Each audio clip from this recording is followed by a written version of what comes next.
پہلی جنگ عظیم میں انگریزوں نے عربوں کو بغاوت پر آمادہ کیا، غداری پر آمادہ کیا، انہوں نے خلافت عثمانیہ کے خلاف بغاوت کی، بیج بوئے ان کے دلوں کے اندر نفرت کے، ابھارا انہیں تم ترکوں کے غلام کیوں ہو، تمہیں خود حاکم ہونا چاہیے، تم کھڑے ہو جاؤ ہم مدد کریں گے، تم بغاوت کرو، تم ان ترکوں کے خلاف ہماری مدد کرو، ہم تمہیں آزاد کر دیں گے، تم اپنے پاؤں پر خود کھڑے ہو جانا۔ یہ بہت ہی ہمارے لیے دردناک المیہ ہے اس پہلی جنگ عظیم کا۔ کرنل لارنس جیسا شخص، برطانوی استعمار، اور اس کے نتیجے میں عربوں نے بغاوت کی۔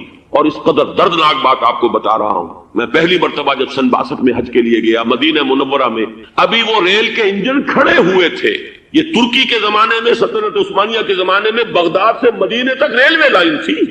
یہ پورا ایک عالم، سلطنت عثمانیہ، سلطنت نہیں خلافت عثمانیہ، پوری ٹرینیں جو ہے ترکوں کی اڑائی گئی، ہزاروں ترکوں کو شہید کیا گیا، یہاں تک کہ صحن حرم میں شہید کیے گئے سینکڑوں ترک۔ یہ جرم تھوڑے نہیں، معمولی نہیں۔ آج جس کی سزا مل رہی ہے، معلوم ہونا چاہیے کہ وہ جرائم کون کون سے تھے۔ اب بھی جو لوگ گئے ہیں انہوں نے دیکھا ہوگا ترکی کا قلعہ موجود ہے اوپر پہاڑی کے اوپر، حرم کا جو سب سے بڑا دروازہ ہے باب ملک عبدالعزیز، اس کے سامنے ایک لائبریری ہوتی تھی، اب تو غالباً وہ بھی گرا دی گئی ہے، اس کے پیچھے پہاڑی پر ترکوں کا قلعہ ہے پرانا، اس پر توپیں موجود تھیں۔ جب بغاوت ہوئی ہے، جو حرم میں آئے ہوئے تھے ترک فوجی، ظاہر بات ہے نہتے، وہ تو نماز پڑھنے آئے ہوئے تھے، ان کو وہاں ذبح کیا گیا ہے، اور ترکوں نے اپنی توپیں استعمال نہیں کی کہ کہیں بیت اللہ کو کوئی اذن نہ پہنچ جائے۔ بہرحال یہ غداری ہوئی ہے پہلی جنگ عظیم کے دوران، اور نہ صرف ترکوں کے، عربوں نے کی ہے۔ جیسا کہ میں نے کہا تھا، دو ہیں سب سے بڑے مجرم روئے ارضی کے اوپر امت مسلمہ کے طبقات۔ ہمارا پنجابی سپاہی بھی جا کر انگریزوں کی مدد کر کے ایلن بی کو قبضہ جو لے کر دیا بغداد کا، اس میں ہمارے مسلمان پنجابی سپاہی بھی شامل تھے۔ یہ خون چکاں باب ہے ہماری تاریخ کا اس صدی کا۔ لیکن اس کے بعد سلطنت عثمانیہ کے ٹکڑے ہو گئے، چیچڑے ہو گئے۔ ایک انگریز نے لکھا ہے یہ جملہ، ذہن میں بجھا ہوا جملہ، کہ تاریخ میں یہ بات ثبت ہو جائے گی کہ ایک انگریز نے اس سلطنت کے ٹکڑے کر دیے کہ جو عمر فاروق نے قائم کی تھی رضی اللہ تعالی عنہ۔ یہ پورا عالم، یہ تمام علاقہ کس نے فتح کیا گیا؟ یہ بات ہاتھ بدل گئے تھے، پھر ترک آ گئے، خلافت عثمانیوں کے پاس چلی گئی، لیکن یہ سلطنت تو حضرت عمر رضی اللہ تعالیٰ عنہ کے زمانے سے چلی آ رہی تھی۔ اس کو ایک انگریز کرنل نے، اور اس نے بغاوت میں آمادہ کر کے عربوں کو اور ترکوں کے پیٹھ میں چھرا ڈھپوا کر ان کے ذریعے سے اور ٹکڑے کر دیے۔ لیکن جب جنگ ختم ہوئی، اب انہوں نے کہا کہ اب ہمیں آزادی دیجیے۔ اب انہیں معلوم ہوا کہ غداروں کو دنیا میں کیا ملتا ہے، ٹکڑے کر دیے گئے۔ یہ حصہ عراق یہ انگریز کے پاس رہے گا، شام کا یہ علاقہ یہ فرانسیسیوں کے پاس رہے گا، مصر پر انگریزوں کا تسلط رہے گا، لیبیا اطالویوں کے پاس رہے گا، لے دے کر یہ جو علاقہ تھا حجاز، کیونکہ وہاں کچھ تھا ہی نہیں، بوادن غیر ذی زرع، یہ عربوں کے پاس چھوڑ دیا گیا۔ اس وقت جو بادشاہ ہیں شاہ حسین اردن کے، ان کے دادا سب سے بڑے غدار وہی تھے، لہذا ان کو اس علاقے کی بادشاہت دے دی گئی۔ اس کے بعد نجد سے ایک تحریک اٹھی ہے، وہ سعودی جو خاندان ہے وہ نجد سے اٹھا۔ نجد میں اس وقت کچھ بھی نہیں تھا، وہ تو صرف ریت کے تودے تھے اور کچھ بھی نہیں، لہذا ادھر کسی استعماری قوت کو دیکھنے کی ضرورت ہی نہیں تھی۔ وہ تو بعد میں تیل برآمد ہوا اور اس کی حیثیت ہو گئی، اور یہ امارات کا علاقہ جو ہے اس کی دنیا میں اب گویا کہ یوں سمجھیے کہ جو سب سے زیادہ اہم علاقے ہو سکتے ہیں روئے ارضی کے نقشے پر، ان میں سے ایک وہ ہو گیا۔ لیکن یہ اس وقت کی بات میں کر رہا ہوں، کوئی حیثیت نہیں تھی، لہذا اس کو چھوڑ دیا۔ یہ ہے تاریخی پس منظر، یہ لکیریں جو کھینچی گئی ہیں، یہ ایک ملت اسلامیہ کو جو قومیتوں میں تقسیم کیا گیا، پھر نعرے لگوائے گئے المصر للمصریین الشام للشامیین۔ اب شامی ایک علیحدہ قوم ہو چکے ہیں، مصری ایک علیحدہ قوم ہو چکے ہیں، عراقی ایک علیحدہ قوم ہو چکے ہیں۔ یہ ساری تقسیمیں استعمار کی پیدا کرنا ہے، اس کا کوئی تعلق اسلام کے ساتھ نہیں۔ اب ضرورت تو اس بات کی تھی کہ استعمار کے پنجے جب یہاں سے کچھ ہٹے، دوسری جنگ عظیم کے بعد ایک دور آیا، امریکہ ابھرا ہے دنیا کی عالمی سطح پر سیاست میں، اس کے ہاں کچھ آزادی کے تصورات تھے، اس نے بھی سپورٹ کیا۔ برطانیہ کمزور ہو چکا تھا، وہ اتنے بڑے علاقے کو اب ہولڈ نہیں کر سکتا تھا۔ ہندوستان بھی آزاد ہوا، پھر یہ کہ اور دوسرے علاقوں سے بھی اس کو پسپائی اختیار کرنی پڑی۔ استعمار کے پنجے جس طرح بھی ہوئے، ان کے سینوں سے، عربوں کے سینوں سے جو ہے گویا کہ وہ ہٹے، لیکن امریکہ نے ایک اپنی بہت بڑی حکمت عملی جو اختیار کی، عالم عرب کے سینے میں اسرائیل کا خنجر پیوست کر دیا، تاکہ یہ کبھی آزاد نہ ہو جائیں، ہمارے انگوٹھے تلے رہے، ہماری پالیسی گورن کرے۔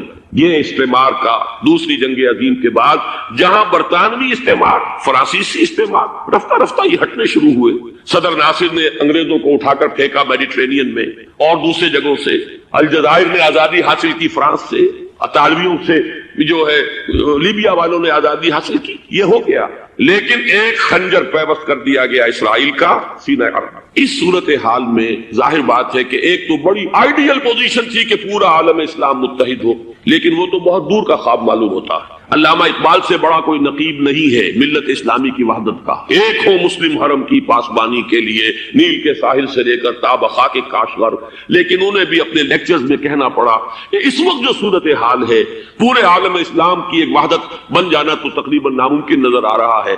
اگر کسی طرح ایک common wealth of Muslim nations وجود میں آ جائے تو بھی بڑی کامیابی ہوگی، لیکن اس سے بھی پہلے یہ تو زیادہ آسان تھا کہ عالم عرب ایک وحدت کی شکل اختیار کر لے۔ یہ تو ایک قوم ہے، اکثر و بیشتر ایک نسل یا زیادہ دو نسلیں کہتی تھی۔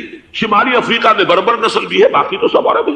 یہ پورا عالم ایک نسل، ایک زبان، پورے اتنے رقبے کے اوپر بولے جانے والی ایک زبان، یہ تو ایک ہو جائے۔ افسوس یہ ہے کہ اس کا ایک ہو جانا، ایک شخصیت ابھری تھی جو مذہبی مزاج کی شخصیت تھی، جو دینی مزاج کی حامل شخصیت تھی، اگر اس کی قیادت میں عالم عرب متحد ہو جاتا تو واقعتاً ایک بہت بڑا جو ہے مرحلہ وہ طے ہو جاتا پوری عالمی ملت اسلامیہ کی ایک وحدت اختیار کرنے کا۔ وہ شخصیت تھی شاہ فیصل شہید، اور اس لفظ کے ساتھ ہی آپ کے ذہن میں آ گیا ہوگا کیوں انہیں شہید کر دیا گیا، کس نے کیا کرایا، کہاں سے تعلیم حاصل کر کے آیا تھا وہ جس نے شہید کیا شاہ فیصل شہید کو، اس کی گردن پر کون سوار تھی، وہ یہودی لڑکی کے جس کے فوٹو بھی شائع ہوئے، ایک گردن پر اٹھائے کھڑا ہوا شہزادہ اپنی ایک یہودی دوست کو، لڑکی کو، اور وہی ہے کہ جس نے جا کر پستول سے شہید کیا ہے۔ جہاں میں اچھی طرح جان لیجئے، جیسے بارہا میں نے عرض کیا ہے کہ حضرت عمر کو شہید کرنے والا کہنے کو ابو لولو فیروز تھا، لیکن اس کے پیچھے پورا ایرانی نسل پرستی کا جو پورا پس منظر ہے، اسے تو ہر شخص جس کی ذرا بھی نگاہ جو ہے جو صرف منظر کو نہ دیکھ رہی ہو، پس منظر کو بھی دیکھنے والی ہو، وہ تو جان لے گی کہ ابو لولو فیروز ایک فرد کا نام نہیں تھا، وہ ایران کا انتقام تھا عالم عرب سے۔ بالکل اسی طریقے سے یہ امریکی استعمار کا ہتھ کنڈا تھا، اسے محسوس ہوا۔ شاہ فیصل مذہبی مزاج کا شخص یہ ابھر رہا ہے، اور یہ شاہ فیصل کی حکمت عملی کا ذرا آپ اندازہ کیجئے۔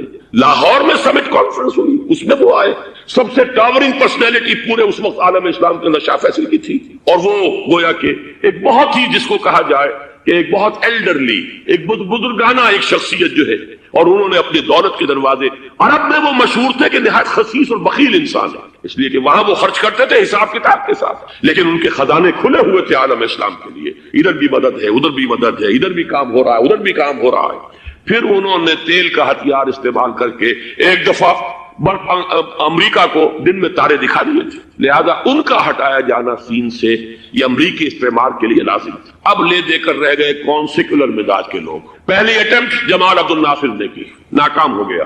قذافی صاحب نے کوشش کی کہ وہ ان کی جانشینی حاصل کر لے، ناکام ہو گیا۔ اب ایک تیسری شخصیت صدام حسین کی، ملحد ہے، اسلام سے کوئی سروکار نہیں، باس کا فلسفہ، سیکولرزم پلس عرب نیشنلزم، یہ اصول ہے، لیکن یہ ہے کہ یہ شخصیت اب ابھر کر ایسی آئی ہے کہ اس سے اس وقت یہ جان لیجئے، میں امریکہ میں بھی عربوں سے مل کر آیا ہوں، سعودی عرب میں بھی اب میں وہ دیکھ آیا ہوں، نوجوان نسل جو ہے عربوں کی، پورا جو دوسرے عرب ممالک ہے جہاں پر کہ مذہب کا اتنا چرچا ہی نہیں ہے، پورا فلسطینی عرب، جارڈن کے عرب، شامی عرب عوام، وہ سب کے سب صدام کے پیچھے ہے، اس لیے کہ انہیں نظر آ رہا ہے کہ ایک شخص پھر ایسا پیدا ہو کر سامنے آ گیا ہے جو شاید عالم عرب کو پھر یونائٹ کر دے، اور یہ ہے اصل وہ شے کہ جو امریکہ کے لیے کسی صورت میں قابل قبول نہیں۔ دولت کے یہ ذخائر، خلیج کی یہ دولت، سیال سونا اور اس کے ذخیرے، اور یہ کسی طریقے سے یہ امریکہ کے زیر اثر نہ رہے، یہ ہے وہ شے جو اسے برداشت نہیں ہے۔ وہ کوئی عربوں کی محبت میں نہیں آیا 2.5 لاکھ فوج لے کر، وہ کوئی شاہی عرب جو خاندان ہے سعودی، اس سے اس کی کوئی دلچسپی نہیں ہے، کوئی پتہ نہیں کہ وہ خود ان کو ہٹا دے اور وہاں پر کوئی جمہوری ڈھانچہ جو ہے وہاں پہ کھڑا کروا دے خود امریکہ۔ اس لیے کہ سعودی عرب میں دیکھ آیا ہوں، حالات اگرچہ ظاہر بات ہے کہ زیادہ گہرائی میں تو وہاں جانے کا موقع ہی نہیں ہوتا، بہت ہی مستبد حکومت ہے، لیکن صاف نظر آ رہا ہے کہ اس وقت دونوں طبقے نوجوانوں کے جو ہے وہ شاہی خاندان کے شدید خلاف ہو چکے ہیں۔ جو وہاں پر جدید مثقف طبقہ ہے، جدید تعلیم یافتہ جو باہر پڑھ کر آیا ہے امریکہ میں اور کہیں اور وہ کثیر تعداد میں، اب وہ صاف سوال کر رہے ہیں کہ یہ billions and billions of dollars کے جو ہمارا خرچہ آتا تھا، ہمارے ہتھیاروں کے آرڈر جاتے تھے، وہ کہاں گئے؟ کل 65,000 فوج، اور عرب کے پاس، سعودی عرب کے پاس اتنے ٹینک بھی نہیں ہیں جتنے کہ یمن جیسے غریب ملک کے پاس، تو ہمارا روپیہ یہ گیا کہاں؟ یہ ایک سوال ہے جو ہر شخص کے ذہن کے سامنے ہے۔ اب ہمیں اپنے معاملات کو خود سنبھالنا ہوگا۔ اسی طریقے سے جو مذہبی طبقہ ہے، اور وہاں ہے بڑی تعداد میں مذہبی طبقہ، نوجوان جن میں بڑا جذبہ ہے، اور ان کا وہ جوش جہاد انہیں جہاد افغانستان تک لے کر آیا ہے۔ سینکڑوں عرب نوجوان یہاں جو ہے شہید ہوئے۔ اپنے ملک میں تو انہیں بولنے کی بھی کوئی امکان نہیں ہے، لیکن یہاں وہ جذبہ جو اندر اندر پروان چڑھ رہا ہے، وہ جذبہ انہیں لایا ہے، اور افغانستان کی سنگلاخ وادیوں کے اندر انہوں نے جام شہادت نوش کیا ہے۔ وہ طبقہ بھی شدید اب مخالف ہو چکا ہے کہ انہوں نے امریکیوں کو بلا کر، ان میں یہودی بھی ہیں، عیسائی تو ہے ہی ہے، یہودی ہیں، یہودی عورتیں ہیں، جو کچھ اب وہاں بے حیائی اور بے پردگی کے مناظر نظر آ رہے ہیں۔ یہ سرزمین عرب، میں نے امریکہ میں تقریر سنی ہے، اسنا کے جو فائنل ان کا ایک سیشن تھا، اسلامک سوسائٹی نارتھ امریکہ، جس میں میں مدعو کیا گیا تھا، اور اسی لیے میں نے یہ سفر کیا تھا۔ ایک نوجوان نے جو تقریر وہاں پر کی ہے، واقعہ یہ ہے کہ میں حیران رہ گیا اس کی جرأت کا۔ اس نے کہا کہ حضور نے فرمایا تھا کہ جزیرہ نما عرب میں 2 دین جمع نہیں ہو سکتے، اور آج شاہی خاندان کی صرف اپنی حکومت کو بچانے کے لیے امریکیوں کو اتنی بڑی تعداد میں بلا لیا گیا ہے، جن میں موبائل چرچ بھی ہیں، موبائل سینیگوگز ہیں، یہودی مرد اور عورتیں جو ہے دندناتے پھر رہے ہیں آج عرب کی سرزمین پر۔ لہذا جو مذہبی طبقہ ہے وہ اس پر شدید رد عمل جو ہے اس کے اندر پایا جاتا ہے۔ یہ حالات ہیں جو میں آپ کے سامنے چاہتا تھا کہ رکھ دوں۔ یہ وہ شامت اعمال ہے۔ ایک طرف یہ کہ وہ شخصیت جو ہے صدام حسین کی، وہ کوئی پسندیدہ شخصیت نہیں، لیکن یہ کہ اس شخصیت کو تقویت دینے والے بھی تو یہی لوگ تھے۔ انہیں خطرہ تھا ایران کے انقلاب سے کہ کہیں اسی قسم کا کوئی انقلاب ہمارے ہاں نہ آ جائے، لہذا انقلاب ایران کو ایکسپورٹ نہ ہونے دے، اس لیے انہوں نے اسی صدام حسین کو بلینز اور بلینز آف ڈالرز کی مدد دی۔ آج وہی ہے، عربی کی تو ایک کہاوت بھی ہے، سمن کلبک یا کو لوگ، اپنے کتے کو کھلا پلا کے موٹا کرو، کسی روز تمہیں کو کاٹے گا۔ آج وہ تو انہیں کاٹتا، لیکن یہ کہ اس کا جو علاج تجویز ہوا ہے وہ انتہائی خوفناک ہے۔ 2.5 لاکھ امریکی وہ استعمار کے پنجے جو بمشکل عالم عرب کے سینے سے جو گڑے ہوئے تھے اس استعمار نے، مشکل ہٹے تھے کہ ایک دم اب وہاں پر خبریں آ رہی ہیں، فرانسیسی بھی آ رہے ہیں، برطانوی بھی آ رہے ہیں، کہاں کہاں سے فوجیں آ رہی ہیں، اور وہاں پر 2.5 لاکھ تو صرف امریکن آرمی کا، اس میں تقریباً 1.5 لاکھ تو پہنچ چکی، اور جو بھی ہوگا وہاں پر جیسا کہ میں نے عرض کیا ہے اس قدر خوفناک سین ہے۔ میں نے بہت سے حضرات واقف ہوں گے، کئی مرتبہ میں نے حوالہ دیا ہے مولانا سید حامد میاں رحمہ اللہ کا، انہوں نے ایک دفعہ مجھے بتایا تھا کہ احادیث میں جو قرب قیامت کے حالات و واقعات کی پیشن گوئیاں ہیں، ان میں یہ ہے کہ وہ جو آخری جنگ ہونی ہے جو کہ دجال کے خلاف ہوگی مسلمانوں کی، اور جس میں کہ حضرت مسیح علیہ السلام کا نزول ہوگا، جس کے سلسلے میں اس سے پہلے ایک جنگ ہوگی بہت خوفناک، بہت خوفناک۔ اور عجیب الفاظ ان کے یہ تھے کہ اس میں ایک طرف مسلمان اور عیسائی اور یہودی تینوں ہوں گے۔ یہ بات سمجھ میں نہیں آتی تھی کہ مسلمان اور یہودی ایک جگہ کیسے جمع ہو سکتے۔ آج وہ نقشہ نظر آ گیا، آج اسرائیل، امریکہ، سعودی عرب اب یہ ایک ہے، بلکہ چلتے آئیے مصر، اسرائیل، سعودی عرب اور جو بھی ان کے حواری ہیں وہ سب ایک صف میں کھڑے، اور ان کے اوپر سیادت کس کی ہے؟ امریکہ کی۔ وہ نقشہ آ گیا ہے۔ اور اس جنگ کے سلسلے میں مولانا حامد میاں رحمہ اللہ نے مجھے بتایا تھا کہ حدیث میں الفاظ آئے ہیں، اتنے لوگ ہلاک ہوں گے، اتنے لوگ ہلاک ہوں گے، اتنے لوگ ہلاک ہوں گے کہ ایک پرندہ سینکڑوں میل تک اڑتا ہوا چلا جائے گا اور اسے سوائے لاشوں کے اور کچھ نظر نہیں۔ یہ نقشہ خاکم بدہن تلا ہوا ہے، کھڑا ہوا ہے۔ جو بھی ہوگا کیمیاوی جنگ، کیمیاوی وارفیئر، کیمیکل وارفیئر، اور پھر ایٹمک وارفیئر، جس کی کھلی دھمکیاں دی جا چکی۔ کبھی کوریا کے بارے میں اندیشہ تھا کہ یہ درندے خدا کی دھرتی کو، کوریا کی غریب بستی کو ناگاساکی بنا کے چھوڑیں گے، ہیروشیما بنا کے چھوڑیں گے۔ آج وہ صورتحال جو ہے عالم عرب پر، heart of the Arab land, اس پر یہ صورتحال بالکل تلی کھڑی ہے۔ اس میں ہمیں کیا کرنا چاہیے؟ میں نے یہ چاہا کہ پورا پس منظر آپ کے سامنے، صرف وقتی سا کوئی ایک نعرہ، وقتی سی کوئی ایک خبر، اس کے حوالے سے ایک جذبات کا معاملہ، پورا ایک پس منظر سامنے رکھیے۔ اب وہ آپ کو شاید میری باتیں جو ہیں وہ سمجھ میں آ جائیں۔ نمبر 1، ہمیں کسی صورت اس جنگ میں امریکہ کے گھڑے کی مچھلی نہیں بننا چاہیے۔ امریکہ اسلام کے تحفظ کے لیے نہیں آیا، امریکہ حرمین کی حفاظت کے لیے نہیں آیا، امریکہ اپنے مفادات، عالمی مفادات کے تحفظ کے لیے آیا، اور زیادہ سے زیادہ آپ کہہ سکتے ہیں کہ وہ سعودی شاہی خاندان کی حفاظت کے لیے آیا۔ اور بڑا عمدہ مضمون چھپا تھا پچھلے، بلکہ ابھی تک تو وہ تازہ ہی ہے جب تک نیا نہیں آتا، ندا میں، جس کا عنوان تھا اربوں کا چھرا اور اربوں کا گدا۔ سارے پیسے بھی انہیں سے لے رہے ہیں. $12 بلین کا ایک چیک لے کر گیا جیمز بیکر. اندازہ تو کیجیے دنیا کہاں سے کہاں پہنچ گئی. محو حیرت ہو کہ دنیا کیا سے کیا ہو جائے گی. 2 ماہ قبل اس کا تصور نہیں ہو سکتا تھا. اتنی بڑی قوت امریکہ کی تباہ کن قوت اور جمع ہو جائے گی عرب کے اندر. لیکن یہ کہ وہ کاسٹ بھی اربوں ہی کی ہوگی. انہی کا چھرا انہی کا للا. ہمیں کرنا یہ چاہیے اللہ تعالی ہماری حکومت کو, ہمارے سیاستدانوں کو, ہمارے ذمہ دار لوگوں کو ہدایت دے. وہ امریکہ کے گھڑے کی مچھلی نہ بنے. اس کے تحفظ کے لیے یا شاہی خاندان کی حفاظت کے لیے بہت کچھ انہوں نے عیش کر لیے, کافی عیش کر لیے. باقی یہ کہ اب جو کچھ ہونا ہے وہ ہونا ہے. حرمین شریفین کو تو خود عرب کے لوگ کہتے ہیں کہ کوئی خطرہ نہیں ہے. سارا جھگڑا تو وہ تیل کی دولت کا ہے. وہ تیل کی دولت جو ہے وہ شمال مشرقی کونے کے اندر ہے. بلکہ یہ کہ جو رد عمل پیدا ہوا عالم اسلام میں اور سعودی عرب میں, خود اس کے مذہبی نوجوانوں میں امریکی فوجوں کی آمد کے خلاف اس کا جواب دیا گیا رابطہ عالم اسلامی کی طرف سے کہ یہ جو بھی جنگ کا محاذ ہے, جو فوجیں ہیں, یہ حرمین سے تو 1500 کلومیٹر دور ہے. تو حرمین کو تو کوئی خطرہ نہیں. خطرہ ہے امریکہ کے عالمی مفادات کو. آج آپ کو معلوم ہے دنیا 2 طبقوں میں بٹی ہوئی ہے, دی رچ اینڈ دی پور.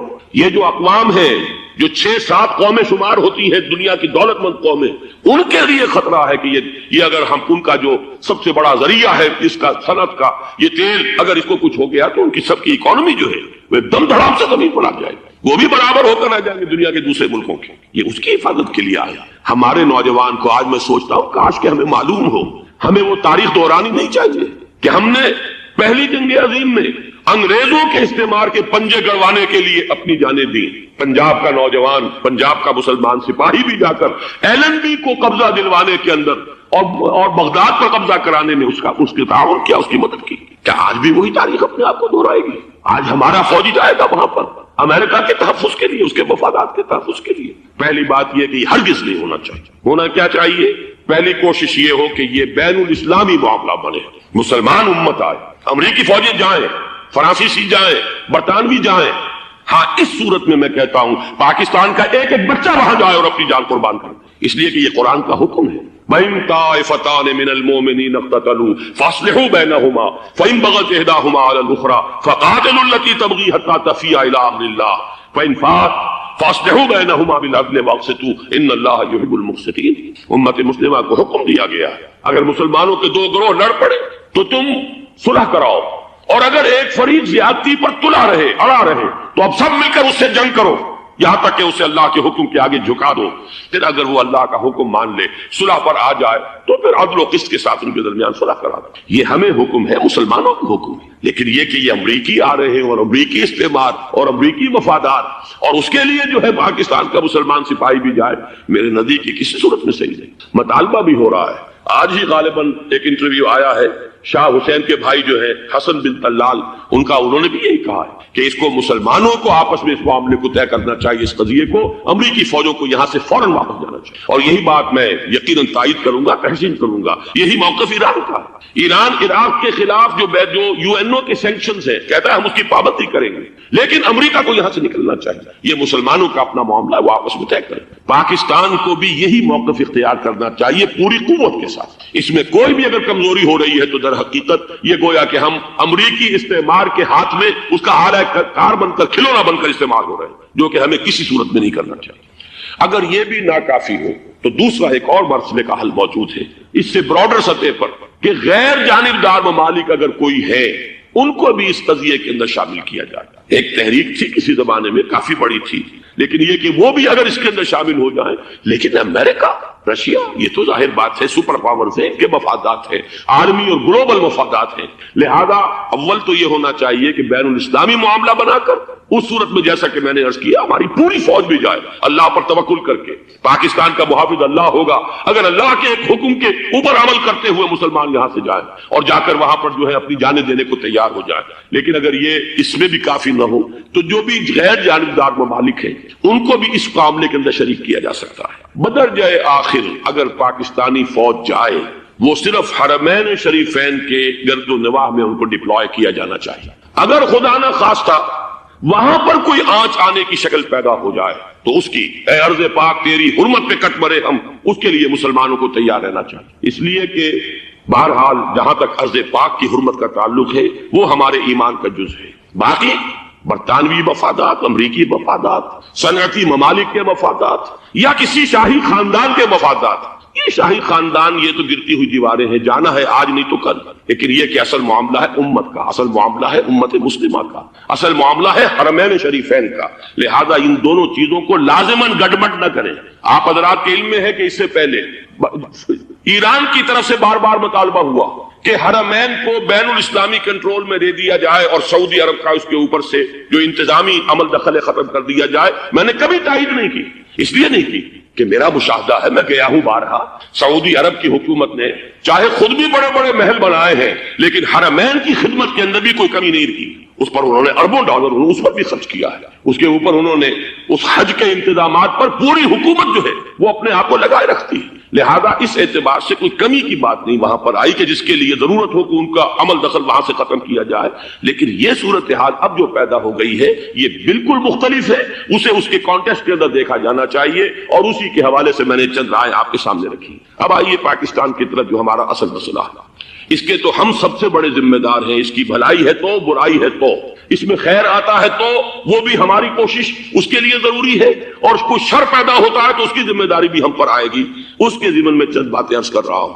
شدید ترین خطرہ ہے، جیسا کہ میں عرض کر چکا ہوں، کہ بھارت حملہ کرے گا۔ مجھے تو تقریباً یہ رائٹنگ آن دی وال کے مانند ایک فیصلہ نظر آ رہا ہے، بلکہ آج میں کسی سے کہہ رہا تھا کہ اگر اب نہیں تو پھر کبھی بھارت حملہ نہیں کر سکتا۔ اس کے لیے سچویشن بالکل رائٹ، 2 مرتبہ ایکسرسائز کر چکا ہے، وہ خاص ٹارگٹ بنا کر حیدرآباد کو، اور اس کے پیش نظر ہے سندھ میں جو بھی خلفشار ہے اسے اس کے علم میں ہے، جو بھی تصادم ہے۔ اب بھی اگرچہ اس وقت کی جو ہماری اندرونی سیاست ہے یہ اس کا کرشمہ سامنے آیا ہے کہ جی ایم سید صاحب کو ایگزونریٹ کیا جا رہا ہے، ان کو محب وطن کا خطاب دوبارہ دیا جا رہا ہے۔ وہ شخص جس نے اسلام کے خلاف انتہائی زہریلی باتیں کی ہیں، وہ شخص جس کی کتاب اب پاکستان ٹوٹ جانا چاہیے، وہ لاکھوں کی تعداد میں ہندوستان سے چھپ کر آئی ہے، یہاں تقسیم ہوئی ہے، آج اسے سند دی جا رہی ہے۔ یہ ہے ہماری اندرونی سیاست کے کرشمے، میں اس پر تفصیل سے نہیں جانا چاہتا، لیکن اس شخص کی دیکھیے، وہ جو علامہ اقبال کا شعر ہے کہ بت کرے میں برہمن کی پختہ زناری بھی دیکھ، دیکھ کعبے میں شکست رشتہ تسبیح شیخ، اور بت قدے میں برہمن کی پختہ زناری بھی دیکھ،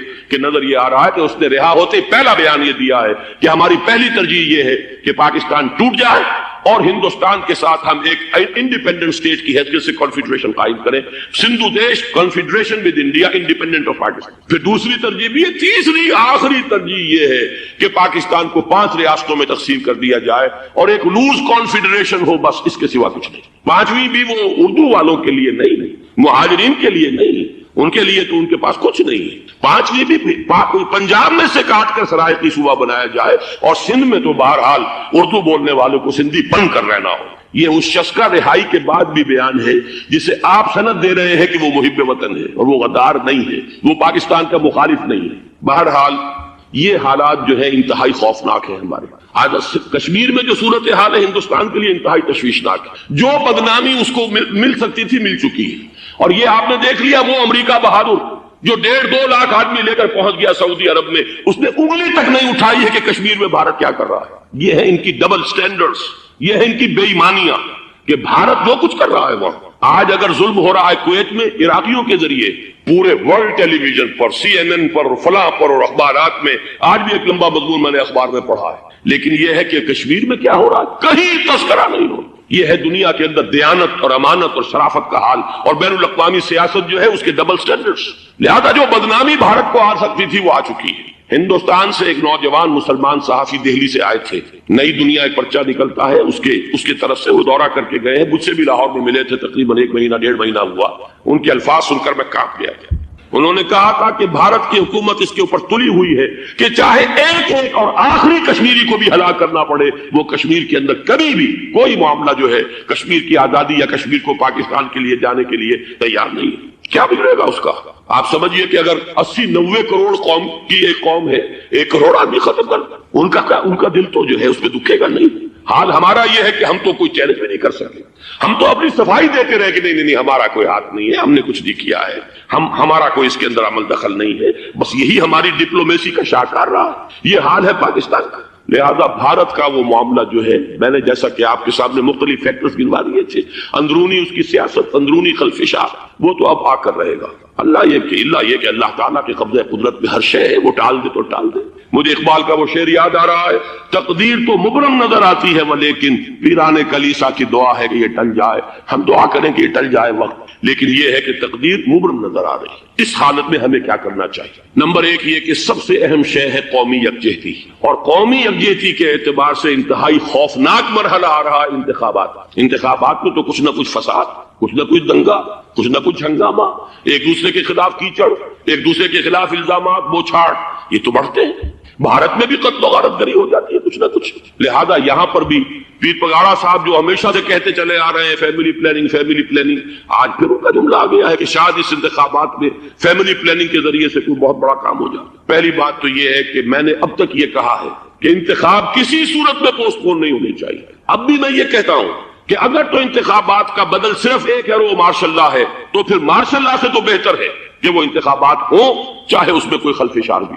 اس لیے کہ مارشل لا کا مطلب جو ہے وہ تو سندھ کے اندر ایک ناگزیر دھماکہ ہو جائے گا، تباہ کن، خوفناک، اور پھر بھارت کو کچھ کرنے کی ضرورت نہیں ہوگی، کیا کرایا اسے سارا معاملہ سندھ کے اندر سے مل جائے. مارشل لا ہرگز نہیں ہونا چاہیے. وہ بات جو سن 80 میں نے 18 اگست 1980 کو کہی تھی ضیاء الحق مرحوم سے، آج پھر اسی بات کی میں تکرار کر رہا ہوں، اعادہ کر رہا ہوں.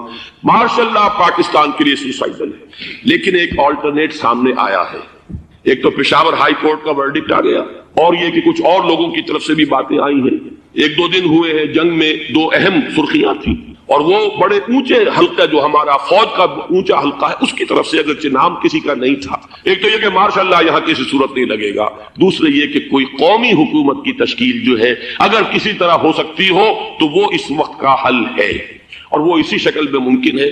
اگر تو الیکشن آپ پوسٹ پون کرتے ہیں اور اسمبلیاں پرانی بحال نہیں کرتے تو پھر تو اس کا مطلب یہ کہ ہمارا کانسٹیٹیوشن ایبروگیٹ ہو گیا اور اس کا آلٹرنیٹ سوائے ایک مارشل لا کے اور کوئی نہیں. لیکن اگر صدر اسحاق صاحب ہمت کر لیں ملک کے حالات کو دیکھ کر، جو اس وقت صورتحال ہے، جو خطرات ہیں بارڈر پر، ان کو دیکھتے ہوئے یا تو یہ کہ عدالتوں کے ذریعے سے اسمبلیاں بحال ہو جائیں، اس میں حکومت زیادہ رکاوٹ نہ ڈالے، یا یہ کہ خود صدر اسحاق صاحب واپس لے سکتے ہو قدم تو واپس لے لیں، لیکن یہ کہ تمام پارٹیز سے یہ پہلے عہد لے لیا جائے کہ وہ ایک قومی حکومت کی تشکیل کریں گے. یہ وہ بات ہے، آپ کو یاد ہوگا مرزا اسلم بیگ صاحب، انہوں نے بالکل شروع میں سن 88 کے الیکشن کے بعد کہا تھا کہ نیشنل گورنمنٹ فارم کی جانی چاہیے.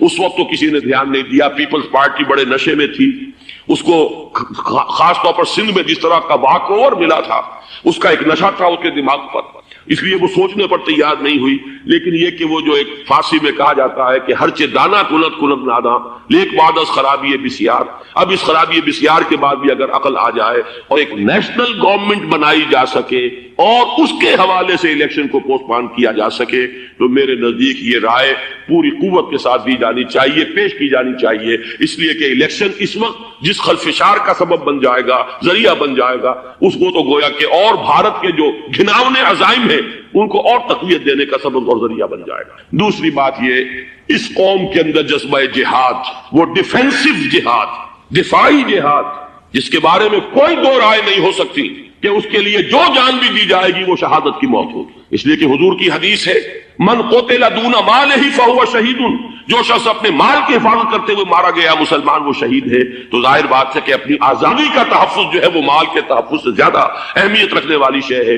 ایک جذبہ جہاد پیدا کیا جائے اور ایک پیپلز آرمی یہاں پر کھڑی کی جائے. عوامی فوج صرف نہیں کر سکے گی تحفظ جب تک کہ پوری قوم جو ہے وہ فوج کی شکل اختیار نہ کرے. لیکن ظاہر بات ہے کہ اس کا بھی امکان اسی صورت میں ہوگا جبکہ کوئی ایسی حکومت وجود میں آ گئی ہو کہ جس میں اپوزیشن اور گورنمنٹ کا جھگڑا جو ہے وہ اوپر نہ چل رہا ہو، وہ آپس کی محض آرائی نہ ہو، تبھی کوئی پیپلز آرمی جو ہے اس کا تصور جو ہے سامنے آ سکتا ہے. اللہ تعالیٰ توفیق دے کہ ہم اس کو بھی کر سکیں. آخری بات، آج میں سوچ رہا تھا کہ حضور کو اللہ تعالیٰ نے 2 تلواریں دے کر بھیجا تھا. ایک تلوار قرآن، جاہدہم بہی جہادا کبیرا، اے محمد یہ ہے آپ کی تلوار، اس کے ذریعے جہاد کیجئے، قلاقمہ کیجئے جاہلیت قدیمہ کا بھی، قلاقمہ کیجئے جاہلیت جدیدہ کا بھی، اور یہ بے یقینی کر کو رفع کیجئے، ایمان پیدا کیجئے.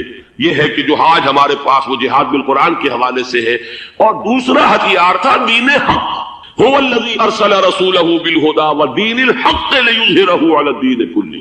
وہ نظام عدل اجتماعی، وہ جو واقعہ یہ ہے کہ اگر اس کا نمونہ دنیا کو دکھا دیا جائے، جو جس قدر سختی حضرت یوسف علیہ السلام نے جھیلی ہے تو معلوم یہ ہوتا ہے کہ ایک ہے کسی مسئلے کا کوانٹیٹیٹیو ایلیمنٹ اور ایک ہے اس کا کوالٹیٹیو ایلیمنٹ. ہو سکتا ہے کہ تھوڑی یعنی مقدار میں کوئی شے ہو لیکن اپنی شدت کے اندر جو ہے وہ اتنی زیادہ ہو کہ وہ اپنی وسعت اور اپنے طول و عرض کے اعتبار سے کم ہونے کے باوجود اس کا جو اثر ہے وہ اس سے کہیں زیادہ بڑھ جائے. اس اعتبار سے اگرچہ حضور پر یہ جو وقت گزرا ہے تلاش حقیقت، فلسفیانہ غور و فکر، تفکر والاعتبار، جو کل حضرت عائشہ صدیقہ رضی اللہ تعالی عنہا سے جو روایت مروی ہے اس کے حوالے سے میں آپ کو بتا چکا ہوں کہ فلما بلغ 40 سنۃ حبب الیہ الخلا فکان یخلو بغار حراء یتحنس فیہ. جب 40 برس کے لگ بھگ آپ کی عمر ہوئی تو خلوت گزینی آپ کو محبوب کر دی گئی. آپ غار حراء میں جا کر خلوت گزین ہوتے تھے اور وہاں پر آپ عبادت کرتے. اب عبادت کیا ہے اس کے بارے میں شارحین حدیث کا کہنا ہے کان صفت تعبدہ فی غار حراء التفکر والاعتبار، غور و فکر کی وادیاں ہیں جو آپ نے طے کی ہے اور اسی کے اندر جو ہے وہ سرگردانی کی کیفیت ہے. ووجدک ضالا فہدی. اسی طرح میں ایک مثال دے دوں، ہمیشہ میں دیا کرتا ہوں جب بھی گوتم بدھ کی مثال آئے، ایک میں سقراط کی مثال دیا کرتا ہوں، لیکن وہ اس اعتبار سے کہ اس نے زہر کے پیالے کو ترجیح دی ہے جو حقیقت بھی اس پر منکشف ہوئی تھی، اس بات کو کہ اس کو وہ بیان کرنے سے باز آ جائے اس پر ترجیح دی اس نے موت کو، زہر کا پیالہ پی لیا. لیکن یہ مشقت جو ہے طلب ہدایت کی جو مشقت جھیلی ہے گوتم بدھ نے، تقریباً وہی مشقت ہے جو حضرت سلمان فارسی نے جھیلی رضی اللہ تعالیٰ. ایران میں پیدا ہو رہے ہیں، بڑی آسائش کی زندگی ہے، والد جو ہے وہ آتش کدے کا کوئی اہم پروہت ہے، پجاری ہے، گویا کہ اس ریلیجس ہائرارکی میں اونچے مقام پر فائز ہے. لیکن یہ کہ فطرت جو ہے وہ ابا کر رہی ہے کہ اپنے ہاتھ سے ہم اس میں ایندھن ڈالتے ہیں، آگ میں ہم جلاتے ہیں تو جلتی ہے، ایندھن ڈالیں تو یہ جاری رہتی ہے اور اسی کے آگے ہاتھ جوڑ کر کھڑے ہو جائیں. لیکن پھر آپ کو معلوم ہے کس قدر مشقتیں جھیلی. گھر سے نکال دیے گئے، ایران سے گئے، شام پہنچے. وہ جس طریقے سے کہ گوتم بدھ کے بارے میں آتا ہے رشیوں اور منیوں کے پاس، کبھی ایک کے پاس، دوسرے کے پاس، تیسرے کے بعد، اسی طرح جو عیسائی اس وقت کے راہب موجود تھے شام میں، کبھی ایک کے پاس، دوسرے کے پاس، تیسرے کے پاس. یہاں تسکین نہیں ہوئی، کسی اور کو تلاش کیا، اس سے بھی تسلی نہیں ہوئی، کہیں اور گئے. آخر میں وہ ایک راہب ملا ہے جس سے کچھ تسکین ملی. لیکن یہ کہ جب اس کا بھی انتقال کا وقت آیا ہے تو اس سے کہا کہ میرا تو ابھی پوری طریقے سے سیری اور تشفی نہیں ہوئی، تو اب تمہارے بعد میں کہاں جاؤں. تو اس نے پھر رہنمائی کی ہے کہ میرا علم مجھے بتاتا ہے کہ اب آخری نبی کے ظہور کا وقت آ گیا. جنوب کی طرف کھجوروں کی سرزمین میں ان کا ظہور ہونا ہے. جاؤ ٹرائی یور لک، قسمت آزماؤ، شاید اللہ تمہیں پہنچا دے. لہذا آپ سفر کر رہے ہیں مدینے کی طرف. درمیان میں جس قافلے میں سفر کر رہے تھے ڈاکوؤں نے حملہ کیا اور لوٹ لیا اور پکڑ کر ان کو غلام بنا کر بیچ دیا. لیکن خریدا کس نے؟ مدینے کے ایک یہودی نے، اور اس ذریعے سے مدینے میں پہنچ گئے. ابھی حضور نہیں پہنچے مدینے، لیکن یہ کہ خبریں مدینے میں بیٹھے ہوئے یہ سن رہے ہیں کہ مکے میں کسی کی نبوت کا معاملہ ہوا، کسی نے دعویٰ کیا ہے. لیکن اب ظاہر بات ہے آزاد آدمی نہیں تھے، پاؤں میں بیڑیاں غلامی کی تھی، اب ہل نہیں سکتے تو منتظر تھے. اب آپ دیکھیے میں یہ کہا کرتا ہوں حضرت سلمان فارسی کے مقام کو واضح کرنے کے لیے اس کا مفہوم مخالف ذہن میں نہ لے آئیے گا کہیں حضور پر بھی میں آپ کو کوئی فضیلت دے رہا ہوں، معاذ اللہ، کہاں نبی کا مقام، کہاں ایک صحابی کا مقام. لیکن یہ کہ ایک تعبیر کا انداز ہے کہ باقی لوگوں کے معاملے میں تو آپ کہتے ہیں نا کہ انسان جو ہے پیاسا کنویں کے پاس چل کر جاتا ہے، کنواں تھوڑا ہی آتا ہے پیاسے کے پاس. یہاں محمد الرسول اللہ آئے ہیں مدینہ منورہ، پیاسا یہاں بیٹھا ہوا تھا سلمان فارسی. لیکن کن کن وادیوں کے اندر اس نے جو ہے جو اپنی دشت پیمائی کی تھی، کن کن کٹھن مراحل میں سے گزرا تھا، اللہ تعالیٰ نے گویا پیاسے کے پاس کنویں کو بھیجا ہے کہ محمد الرسول اللہ صلی اللہ علیہ وسلم مدینے میں پہنچے. یہ بھی ایک تعبیر کی گئی ہے کہ اصل میں علم نشرح لک صدرک، اس سے مراد یہی ہے کہ یہ جو آپ کو تلاش حق کی سرگردانی تھی اور وہ جو ایک بڑا کٹھن مرحلہ آپ پر گزر رہا تھا، آپ جو کچھ مشاہدہ کر رہے تھے اس کے اعتبار سے یہ دوسرا پہلو میں عرض کر دوں اس میں. تو یہ جو پہلا پہلو میں نے عرض کیا ہے اس کے اعتبار سے گویا کہ ووجدک ضالا فہدی، یہ گویا کہ اس کے ساتھ اس کا تعلق ہوگا. یہ بوجھ تھا، یہ سختی تھی جو آپ پر گزری ہے جس سے کہ اللہ تعالیٰ نے یہاں ہدایت دی. ووجدک ضالا فہدی، اسی کو تعبیر کیا گیا لم نشرح لک صدرک ووضعنا عنک وزرک. ایک تو یہ تعبیر. دوسری تعبیر یہ کی گئی ہے کہ نبی اکرم صلی اللہ علیہ وسلم جو کہ سلیم الفطرت انسان تھے، سلیم نہیں اسلم تھے فطرت کے اعتبار سے، سب سے بڑھ کر سلیم الفطرت انسان، اخلاق کی بلندیوں پر فائز. وَإِنَّكَ لَعَلَىٰ خُلُقٍ عَظِيمٍ. تو اپنے ماحول کا جب آپ مشاہدہ کرتے تھے کہ کس پستی میں انسان اس وقت پڑا ہوا ہے، کیا عقائد کی پستی ہے، کہاں اپنے ہاتھوں سے بت تراش کر انہیں پوجا جا رہا ہے، کہیں کچھ اور ہو رہا ہے، ظلم ہو رہے ہیں، ستم ڈھائے جا رہے ہیں غلاموں کے اوپر، ہر طاقتور جو ہے کمزور کو دبا رہا ہے، خون چوس رہا ہے، یہ سارا جو ہو رہا ہے، پھر فحاشی ہے، بے حیائی ہے، یہ ساری چیزیں جو ہے اس کو دیکھ کر بھی ایک کڑھن، طبیعت کے اندر کڑھن کی ایک کیفیت جو ہے، رنج اور صدمہ، یہ بھی وہ بوجھ ہے کہ جو نبی اکرم صلی اللہ علیہ وسلم کے اعصاب پر اثر انداز ہو رہا تھا۔ اس کا اگر آپ جوڑ ملائیں گے تو جو اگلا جوڑا آ رہا ہے سورتوں کا، سورۃ التین اور سورۃ العلق، ان کا مرکزی مضمون یہی ہے کہ یہ جو پستی ہے جس میں انسان گر جاتا ہے، ثم رددناہ اسفل سافلین، یہ جو ایک حضور کا مشاہدہ تھا جو سورۃ التین میں آئے گا، ثم رددناہ اسفل سافلین، اور یہی معاملہ آئے گا سورۃ العلق میں، کلا ان الانسان لیطغی، یہ طغیانی، سرکشی، تعدی، ظلم، دست درازی، انسان اس پر آمادہ ہو ہی جاتا ہے۔ کیوں ہو جاتا ہے اور اس سے بچاؤ کا راستہ کیا ہے، یہ سورہ علق جب پڑھیں گے تب اس پر ہم تفصیل سے غور کریں گے۔ اس وقت میں صرف یہ جو ایک دوسرا احتمال ہے، اگر اس کو ہم مانیں تو اس سے تعلق جو ہے جڑ جائے گا اس سورہ مبارکہ کی ان آیات کا، سورۃ التین کی آیت سے، ثم رددناہ اسفل سافلین۔ اے محمد، آپ کا مشاہدہ غلط نہیں ہے، واقعتاً انسان جب گرتا ہے تو نیچے والوں میں سب سے نیچے چلا جاتا ہے، یہ پھر حیوانیت کی سطح پر بھی نہیں رہتا، حیوانوں سے بھی گر جاتا ہے۔ اس میں درندگی آتی ہے تو یہ بھیڑیے کو مات کر دیتا ہے، اس میں شہوت پرستی آتی ہے تو یہ سوروں سے آگے نکل جاتا ہے، اس میں اگر کہیں ہرس آتی ہے تو بندروں کو پیچھے چھوڑ جاتا ہے، اس میں کینہ آتا ہے تو اونٹ کا کینہ، شتر کینہ تو کچھ بھی نہیں ہے جو کینہ جو ہے انسان کے اندر آتا ہے، اس میں حسد کی آگ بھڑکتی ہے تو کوئی بھی شاید حیوانات میں سے نہ ہو جس میں وہ حسد ہو جو اس میں۔ تو واقعہ یہ ہے جیسے کہ دوسری جگہ پر فرمایا گیا، اولئک کالانعام بل هم اضل، یہ چوپایوں کے اور حیوانوں کے مانند نہ بلکہ ان سے بھی گئے گزرے۔ تو یہ مشاہدہ آپ کا غلط نہیں، لیکن اس تصویر کا دوسرا رخ بھی ہے، وہ دوسرا رخ ہے جو سورۃ التین میں آئے گا۔ اسی طرح ظلم، زیادتی، یہ جو آپ کا مشاہدہ صحیح ہے، ان الانسان لیطغی، یہ بات آپ کا مشاہدے کے درجے میں، یہ بات غلط نہیں ہے، البتہ کیوں ہے اور اس سے رستگاری کیا ہے، اس سے کیسے انسان جو ہے نجات پا سکتا، یہ سورہ علق میں آئے۔ تو یہ گویا کہ دوسرا احتمال ہے۔ اب تیسرا احتمال، اور یہ کافی قوی احتمال ہے میرے نزدیک، کہ در حقیقت سورۃ الضحیٰ کے ساتھ جو تعلق ہے سورۃ الانشراح کا، اگر ان کو دونوں صورتوں کو بیک وقت رکھا جائے تو وہ جو قلق آپ کو تھا فترت وحی کی وجہ سے، جو آپ پر وہ آج کل کی اصطلاح کے اعتبار سے قبض کی کیفیت، صوفیہ کی اصطلاح میں، اور یوں سمجھیے کہ ایک نوع کی ڈپریشن کی کیفیت تھی کہ جو آپ پر طاری ہو گئی تھی، جس میں یہاں تک کی شدت بھی تھی کہ آپ اپنے آپ کو پہاڑ سے نیچے گرا دینے کے بارے میں سوچتے تھے، یہاں تک بھی کیفیت ہوئی آپ کا اعصابی اضمحلال اس درجے کو پہنچ گیا کہ آپ مسلسل کئی رات اٹھ نہ سکے تہجد کے لیے، درحال کہ حکم تھا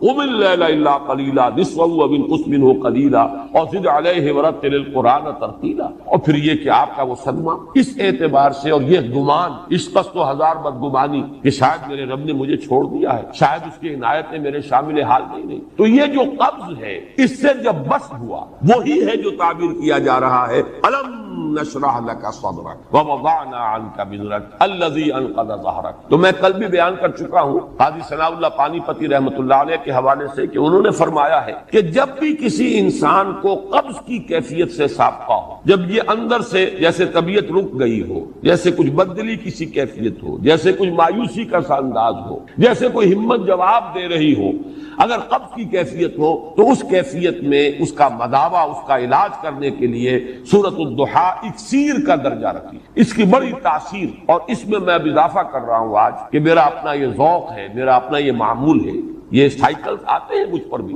یہ کبھی ایک انشراح کی سی کیفیت، کبھی انقباض کی سی کیفیت، کبھی مایوسی کی سی کیفیت۔ میں نے بار عرض کیا ہے کہ کبھی حالت یہ طاری ہو جاتی ہے کہ پاکستان کے مستقبل سے بالکل مایوس محسوس ہوتا ہے، شاید ہم تباہی کے بالکل کنارے، گڑھے کے کنارے تک پہنچ چکے اور کوئی راستہ بچاؤ کا ہے نہیں، جس درجے پستی میں یہ معاشرہ ہمارا گر چکا ہے اور جس درجے جو ہے کیوس ہمارے ہاں موجود۔ لیکن پھر کبھی ایسا ہوتا ہے کہ امید کچھ بننے لگتی ہے، کچھ حالات میں کوئی روشنی کی کرن نظر آتی ہے، یا وہ چیزیں جو ماضی کے حوالے سے میں کہا کرتا ہوں 400 برس کی تاریخ، یہ جو اشارے ہیں، پھر توجہ ان کی طرف زیادہ منعطف ہو جاتی ہے۔ تو اصل میں یہ تبدیلی داخلی ہوتی ہے، خارج کے اثرات اس پر نہیں ہوتے۔ انسان کی داخلی کیفیت کے اندر یہ یوں سمجھیے کہ ایک ابھار اور یا ایک جو ہے نیچے اور گراوٹ کی کیفیت، یہ جو کیفیات ہے یہ داخلی ہے، اس میں جو ہے اپ اینڈ ڈاؤن آتا ہے۔ اس میں میرا یہ معمول ہے کہ جب بھی یہ کیفیت ہوتی ہے، ویسے بھی یہ بھی میں عرض کر رہا ہوں میرے معمولات میں سے ہے کہ میں ظہر کی نماز میں ہمیشہ فرض میں پہلی رکعت میں سورۃ الضحیٰ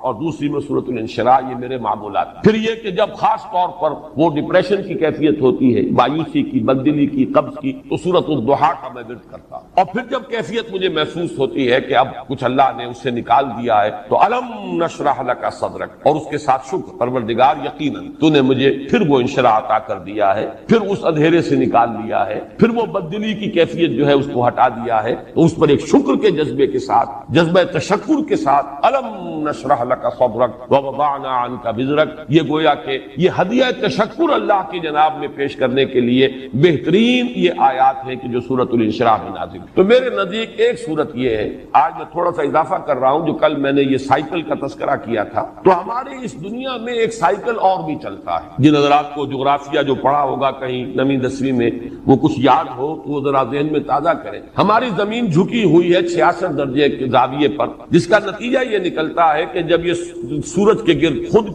چکر لگاتی ہوئی سورج کے گرد چکر لگا رہی ہے یہ زمین، یہ فضا کی رقاصہ کے مانند ہے، یہ زمین، یہ فضا کی رقاصہ آدم نو کے انتظار میں ہے۔ احمد ندیم قاسمی نے کبھی کوئی غزل کہی تھی، شعر بڑا پیارا ہے یہ زمین، یہ فضا کی رقاصہ آدم نو کے انتظار میں ہے، کوئی نیا آدم آئے۔ یہ آدم تو بڑا بوسیدہ ہو گیا، فرسودہ ہو گیا، بہت پستیوں میں گر گیا، اب تو کوئی اور آدم چاہیے جو ذرا بلند ہمت آدم ہو، ایک ایسا انسان آئے دنیا میں جس کے اندر عظیمت ہو، پختگی ہو۔ خیر وہ ایک شعر کے حوالے سے کر رہا ہوں۔ تو سورج جو ہے وہ کبھی آپ کو معلوم ہے کہ وہ جاتا ہے خط سرطان تک، پھر وہ نیچے اترتا ہے، پھر خط استوا کو کراس کرتے ہوئے پھر جاتا ہے خط جدی تک، پھر وہ ابھرنا شروع کرتا ہے، پھر وہ ایکویٹر کو، خط استوا کو کراس کرتا ہے۔ ایک سال میں ایک سائیکل پورا ہوتا ہے، گویا کہ ایک مرتبہ وہ شمال میں جاتا ہے خط استوا سے اور خط سرطان تک پہنچ، پھر اس کی وہ جنوب کی طرف ڈائریکشن شروع ہوتی ہے، اور پھر وہ ایکویٹر کو کراس کرتا ہوا وہ خط جدی تک پہنچ جاتا ہے، پھر وہاں سے کھڑا ہوتا ہے، پھر وہ اوپر جاتا ہے۔ تو یہ سائیکلز جو ہیں، جو میں نے کہا انسان کے اپنے اندر بھی اس کی باطنی کیفیات، اس کی نفسیات میں بھی یہ سائیکلز آتے ہیں۔ البتہ ڈگریز کا فرق ہے، جو کم حساس قسم کے لوگ ہیں، جو زیادہ جو صرف حیوانیت کی سطح پر زندگی بسر کر رہے ہیں، حیوانوں میں یہ نہیں ہوتا، لیکن یہ کہ انسانوں میں جو حیوانیت کے قریب ہوں گے بے حس قسم کے لوگ، ان میں یہ جو اپ اینڈ ڈاؤن ہے یہ بہت کم ہوگا، نہ ہونے کے برابر۔ جو زیادہ حساس ہیں ان میں اس کا ایمپلیٹیوڈ جو ہے بڑھ جائے گا، اونچائی بھی اور نیچائی بھی، لیکن ایک حد تک رہے تو انسان نارمل ہے۔ اس کے لیے در حقیقت یہ تشبیہ ذہن میں آئی تھی کہ سورج اگر خط سرطان سے اوپر چلا جائے اور اگر وہاں سے بھی ورٹیکل جو شعاعیں ہیں وہ پڑنے لگے قطب شمالی کی طرف، تو سمجھ لیجئے کہ دنیا ختم ہو جائے گی۔ اتنا برف پگھلے گا کہ پورا گلوب یہ فلڈ ہو جائے گا، پانی فلڈڈ ہوگا۔ اسی طریقے سے اگر نیچے اتر جائے خط جدی سے وہ، تو وہی تباہی پھر آ جائے، اس لیے کہ وہ جو منجمد جو جنوبی ہے، بحر منجمد جنوبی، وہ اگر کہیں پگھل جائے تو پھر وہی صورت ہوگی کہ جو تو معلوم یہ ہوا کہ ایک حد تک یہ سورج کی جو سائیکل ہے، اگر یہ سرطان سے جدی تک رہے تب تو ہے عافیت اور خیریت، زمین پر جو یہ حیات دنیاوی ہے، حیات زمینی، اس کا سلسلہ قائم رہ سکتا ہے۔ یہ کہیں بڑھ جائے تو پھر ختم ہو جائے گا سارا۔ یہی معاملہ ہے کہ یہ اپ اینڈ ڈاؤن موومنٹ جو ہے انسان کی باطنی کیفیات کی، ایک حد تک رہے تو یہ انسان نارمل، ایک حد سے بڑھ جائے تو اسی کو ہم کہتے ہیں کہ اب یہ توازن ذہنی قائم نہیں رہا۔ اسی کو جیسا میں نے کل عرض کیا تھا مینیک اور ڈپریسو سائیکوسس کہا جاتا ہے۔ کبھی ایکسائٹیشن ہے، پھر اس میں ایک طرح سے فوکس ہو جاتا ہے کسی بات کا، آدمی کو دھن سوار ہو جاتی ہے، بس اسی میں وہ لگ جاتا ہے، اور پوری قوتیں، حرکت، محنت، بھاگ دوڑ، معلوم ہوتا ہے جیسے کہ اس کے جسم میں کبھی کوئی عارضہ تھا ہی نہیں۔ جب ڈپریشن میں آتا ہے تو پھر معلوم ہوتا ہے جان ہی نہیں، اس کے اندر ہمت ہی نہیں ہے، بیٹھا ہوا ہے، بلکہ اس ڈپریشن کی کیفیت کے اندر جو ہے سوسائڈ کی ٹینڈنسی ہوتی ہے بالعموم۔ تو یہ کیفیات جو ہے، جب نبی اکرم صلی اللہ علیہ وسلم اس قبض سے نکلے جس قبض میں وہ آیات نازل ہوئیں والضحى واللیل اذا سجا ما ودعك ربك وما قلى، گویا کہ اسی کو تعبیر کیا گیا ہے الم نشرح لك صدرك، جب بسط ہوا ہے اس قبض کے بعد، جب اس ضیق کے بعد شرح صدر کی کیفیت ہوئی ہے، اسی کو تعبیر کیا جا رہا الم نشرح لك صدرك ووضعنا عنك وزرك الذي انقض ظهرك۔ چوتھی تعبیر ہے، اب جیسے کہ میں نے کل بعض صوفیہ کے حوالے سے بعض حقائق آپ کے سامنے بیان کیے، قبض اور بسط یہ اصطلاحات صوفیہ کی ہیں، قبض اور بسط، شکر اور سہو۔ شکر اور سہو یہ ہے کہ کبھی انسان پوری طرح بیدار ہوتا ہے اور اپنے افعال اور اعمال کو اپنی قوت ارادی کے تحت پوری ہوشیاری کے ساتھ وہ بجا لا رہا ہے، کبھی ایک شکر کسی کیفیت ہو جاتی ہے، انٹاکسیکیشن، مجذوبیت کسی کیفیت، اور اسی شکر کی کیفیت میں بعض صوفیہ کی زبان سے وہ باتیں بھی نکل جاتی ہیں جنہیں شطحیات کہتے ہیں، ویسے وہ کلمہ کفر ہے، انا الحق، یہ شطحیات میں سے کلمہ کفر ہے۔ اگر یہ قائم نہ رہتا حلال اس پر، اگر قائم نہ رہتا اور کہتا کہ ٹھیک ہے یہ میرے ایک شکر کی کیفیت تھی، شطحیات میں سے ہے، تو اس کی جان بچ جاتی، لیکن وہ جم گیا اور اس پر اس نے سہو کی کیفیت میں بھی اس کا اقرار کیا، لہذا قتل کر دیا گیا، کلمہ کفر۔ لیکن بعض دوسرے صوفیہ نے بھی ویسی باتیں کہی ہیں، لیکن وہ ایک عارضی، ایک انٹاکسیکیشن کی کیفیت میں، ایک شکر کی کیفیت میں وہ باتیں کہی ہیں، جب وہ حالت سہو میں آئے انہوں نے رجوع کیا ہے کہ نہیں یہ بات نہیں ہے۔ تو اس اعتبار سے جیسے قبض اور بسط کی اصطلاحات ہیں، ایسے ہی شکر اور سہو، صاد، ہا اور واو، یہ ہے سہو اور شکر۔ شکر تو آپ کو معلوم ہی ہے کہ ایک کیفیت جو ہے کچھ نشے کی سی، مجذوبیت کی سی۔ اب دو اصطلاحیں آج میں اور آپ کو بتا رہا ہوں جو اس سورۃ الانشراح کے حوالے سے سمجھ، ایک ہے عروج اور نزول کی اصطلاحات، اور ایک ہے سیر الی اللہ، سیر فی اللہ، سیر عن اللہ باللہ۔ اب یہ تینوں کی ذرا وضاحت کرنی ہوگی، اس لیے کہ صوفیہ یہ کہتے ہیں کہ یہ بوجھ جو تھا محمد پر صلی اللہ علیہ وسلم، جس کا اس درجے میں تذکرہ کیا جا رہا ہے کہ وہ آپ کی کمر کو توڑے دے رہا تھا، یہ بوجھ ظاہر بات ہے کہ کسی خارجی کیفیت کا نہیں ہے، زمانہ نزول بالکل آغاز ہی کا ہے، ابھی وہ پرسیکیوشن شروع ہوا ہی نہیں۔ زیادہ سے زیادہ کسی نے یہی کہہ دیا ہوگا نا کہ کوئی جن کا سایہ ہو گیا ہے، معلوم ہوتا ہے کوئی بدروح شاید آ گئی ہے، یا کوئی آپ کا جو ہے عارضہ ہو گیا ہے خلل دماغی کا، اس کے آگے تو کوئی بات ابھی نہیں۔ اس کو اتنا قرار دینا کہ اس کی وجہ سے الذی انقض ظہرک، جو آپ کی پیٹھ کو توڑے دے رہا تھا، یہ بات جو ہے وہ اس کے ساتھ مناسبت نہیں رکھتی۔ لفظ بھی سمجھ لیجئے، یہ انقضا جو ہے اس کا عام ترجمہ تو یہ توڑ دینے والی شے، نقیض توڑ دینے والی شے، اسی لیے نواقض وضو کہلاتے ہیں وہ چیزیں جن سے وضو ٹوٹ جاتے ہیں، نواقض وضو۔ نقض غزل میں نے جو ایک مضمون لکھا تھا جی، کسی جماعت کی شیرازہ بندی، جیسے قرآن مجید میں آیا ہے وَلَا تَكُونُوا كَالَّتِي نَقَضَتْ غَزْلَهَا مِن بَعْدِ قُوَّةٍ أَنْكَاثًا، اس عورت کے مانند نہ بنو جس نے بڑی محنت سے سوت کاٹا اور پھر اس کے ٹکڑے ٹکڑے کر دیے، ریزہ ریزہ کر دیا۔ تو نقض کے معنی توڑنا، توڑ پھوڑ دینا، ٹکڑے ٹکڑے کر دینا، لیکن اصل میں لغت میں جو اس کی بنیاد ہے وہ جان لیجئے، اونٹ کے اوپر پالان ہوتا ہے، جیسے گدھے کے اوپر بھی آپ کو سامان لادنا ہے تو پہلے آپ کاٹھی رکھتے ہیں، اس کے اوپر پالان اسے کہتے ہیں۔ اب وہ پالان پر آپ بوجھ ڈال رہے ہیں، ایک حد تک تو وہ پالان سہار جاتا ہے، ایک وقت آتا ہے کہ بوجھ کی وجہ سے اس کی چولیں جو ہے چرچرانے لگتی ہیں، ان میں آواز آنے لگتی ہے، معلوم ہوتا کہ بس بھائی اب یہ جو ہے پالان ٹوٹ جائے گا۔ اس آواز کو نقیص کہتے ہیں، یہ گویا کہ آپ کے لیے ایک وارننگ ہے، ریڈ سگنل ہے کہ بس اس سے زیادہ نہیں ورنہ یہ پالان ٹوٹ جائے گا۔ تو گویا کہ کمر پر اتنا بوجھ پڑ رہا تھا کہ اس میں سے چرچراہٹ کی آواز گویا کہ آ رہی ہے، محمد الرسول اللہ صلی اللہ علیہ وسلم پر اتنا بوجھ۔ اب یہ بوجھ خارجی حالات کا یا فزیکل کوئی دباؤ جو ہے اس سے اس شدت کی کوئی توجیہ ممکن نہیں، لہذا صوفیاء نے جو تعبیر کیا وہ یہ ہے کہ اصل سبب اس کا یہ ہے کہ آپ عروجی کیفیت سے نزول کی طرف لوٹائے جا رہے ہیں، یا سیر فی اللہ کا اونچا مقام تھا جس سے آپ کو اترنے کا حکم دے دیا گیا تھا، سیر عن اللہ الی اللہ یا سیر عن اللہ باللہ کے لیے۔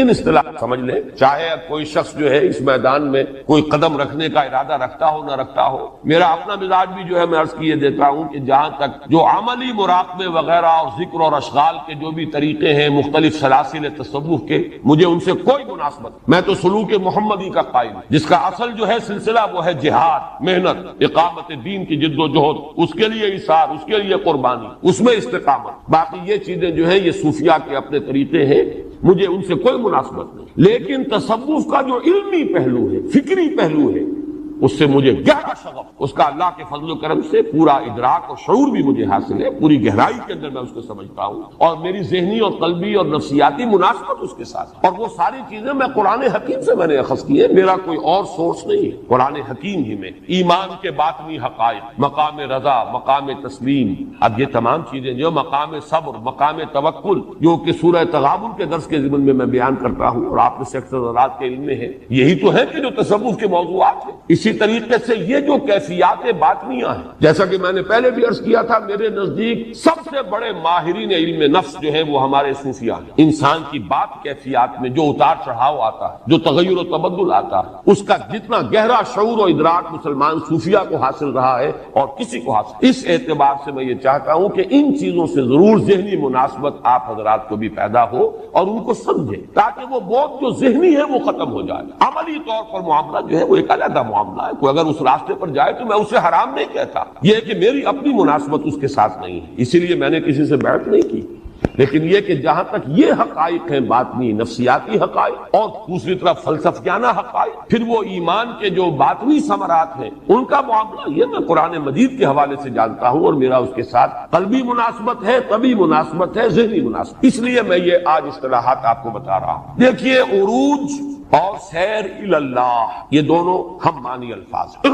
ایک شخص اللہ کا قرب حاصل کر رہا ہے، ذہناً، قلباً، عمل، تقرب اللہ، جس کے لیے کہ ایک تقریر میں نے کی تھی کبھی ہمارے سالانہ اجتماع تنظیم اسلامی کے، اور اس حدیث کے حوالے سے تقرب اللہ کے دو مراتب ہیں، ایک ہے تقرب بالفرائض، ایک ہے تقرب بالنوافل۔ غور و فکر، سوچ بچار، یہ فکری ایک انداز ہے اللہ کی طرف انسان بڑھ رہا ہے۔ من اتی اللہ بقلب سلیم، جو اللہ کے قریب آ رہا ہے، قرب حاصل کر رہا ہے، اس کو آپ کہیں گے عروجی کیفیت ہے، اوپر جا رہا ہے انسان، اس عالم خاک سے بلند ہو رہا ہے، اس حیوانی سطح سے ترفع حاصل کر رہا ہے، ذہناً، قلباً، روحاً، وہ گویا کہ بازار سے گزرا ہوں، خریدار نہیں ہوں، رہتا ہے اس دنیا میں لیکن حقیقت میں اس دنیا میں نہیں رہتا، اس سے بلند تر زندگی گزار رہا ہے۔ یہ وہ شخص ہے کہ جس کے بارے میں وہ شعر پھر میرے ذہن میں آ گیا کہ مومن کی یہ پہچان کہ گم اس میں ہے آفاق، اور کافر کی یہ پہچان کہ آفاق میں گم۔ یہ سیر الی اللہ، اللہ کی طرف بڑھ رہا انسان۔